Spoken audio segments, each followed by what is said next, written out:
Every time Marcus started his 2019 Ford F-150, he did the same thing. Start the engine. Look at the dashboard and see the A button light up. Press it to turn it off. Every single time. I asked him why. He shrugged. Dealer told me it was bad for the engine, said to always turn it off. That button has been on his truck for 4 years. He's pressed it off roughly 1,400 times. And in those 1,400 starts, he's easily added an estimated 28,000 extra cold start cycles to an engine designed for far fewer. The dealer told him the button was the problem. The dealer never told him the button was the solution. Hi, I'm Stefan, and the automatic start-stop system is the most misunderstood button on every modern American vehicle. Today I'm going to show you what it actually does, what happens to your engine when you disable it, and why the advice most drivers received is costing them years of engine life. Here's what this video is going to do for you. First, I'm going to explain what automatic start-stop actually does inside your engine. Not the marketing version, but the engineering version, the one that explains why every major manufacturer in the world has been installing this system since 2012. Second, I'm going to show you the real wear data, what happens to a starter motor, an alternator, and an engine's cylinder walls when start-stop is disabled versus when it runs normally.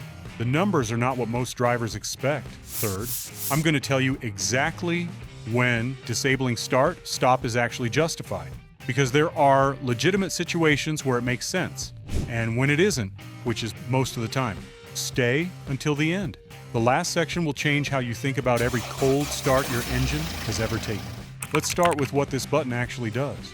When your car stops at a red light, the engine shuts off automatically. When you release the brake, it restarts in under 300 milliseconds. Most drivers experience this as annoying. A slight vibration, a brief hesitation, the feeling that something is wrong, but nothing is wrong. Here's what's actually happening every time that system activates correctly. Your engine at idle burns between 0.3 and 0.6 gallons of fuel per hour. In stop-and-go traffic, the average American driver idles for 18 to 22 minutes during a typical 1-hour commute. That's a measurable fuel waste that start-stop eliminates. But fuel economy is the least important part of this story. The more important part is what idling does to your engine's internal components. At idle, oil pressure drops. Not enough to trigger a warning light, but enough that the oil film protecting your camshaft lobes, lifters, and rocker arms is thinner than at any other operating condition. Every minute your engine idles unnecessarily is a minute your upper valve train runs on a marginal oil film at elevated temperature. Start-stop eliminates those minutes. That's not a marketing claim. That's basic lubrication engineering. Now here's where the conventional wisdom falls apart. The argument against start-stop is always the same. Every restart is a cold start. Cold starts cause wear. More starts equals more wear. That argument sounds logical, it's also wrong. And the data proves it. Here's why. In a traditional cold start, when your engine is sitting overnight, oil is pooled in the pan, the metal surface is dry. That's the first startup of the day. That is a genuine wear event. Oil pressure takes 1 to 3 seconds to fully circulate through the system. During that window, metal contacts metal with inadequate lubrication.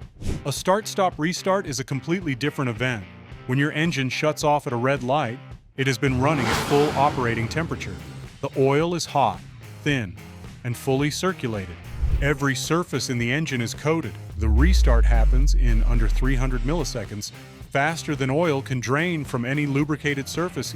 The SAE published a study on start-stop wear characteristics that compared traditional cold starts to start-stop restarts across 50,000 measured events.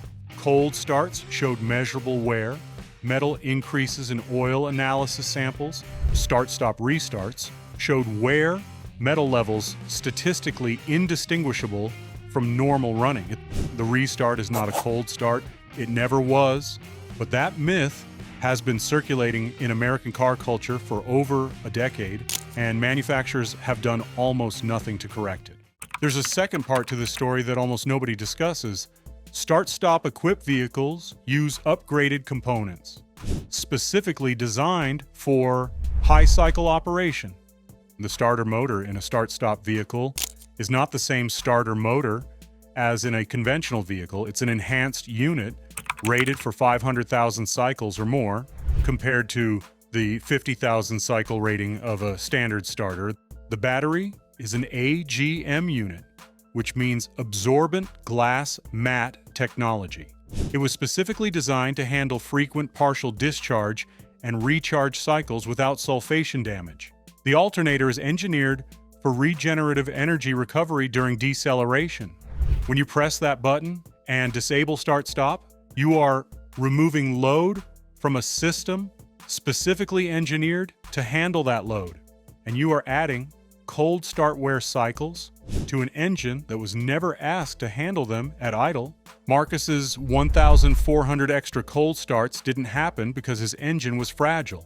They happened because he was given bad advice by someone who didn't understand what they were advising him to disable. Here's the part I didn't fully appreciate until I started pulling the engineering documentation for this channel. The resistance to start-stop in American car culture has a specific origin. Early generation of start-stop systems during 2012 to 2015 on certain European imports had calibration issues.